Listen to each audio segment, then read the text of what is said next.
நம்ம பூமியில இருக்கிற மிகவும் சக்தி வாய்ந்த மிருகங்களில் ஒன்று புலி. புலி ஒரு சாதாரண விலங்கு இல்ல. அது காடு முழுக்க ஆளும் அரசன் மாதிரி. அதோட நடைய பார்த்தாலே ஒரு கம்பீரம் தெரியும். புலி முக்கியமா ஆசியா கண்டத்துல தான் வாழுது. இந்தியா, பங்களாதேஷ், நேபாளம் இப்படி நிறைய நாடுகள்ல காணலாம். புலியின் தோலில இருக்கிற கருப்பு வரிகள் அதுக்கு ஒரு தனி அடையாளம்.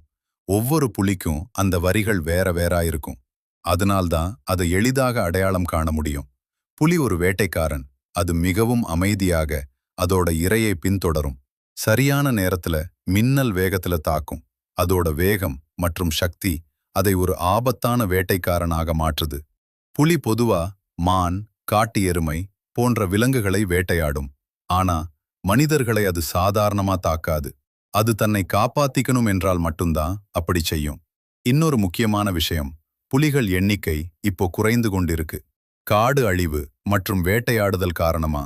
அதனால தான் புலிகளை பாதுகாக்க நிறைய முயற்சிகள் நடக்குது.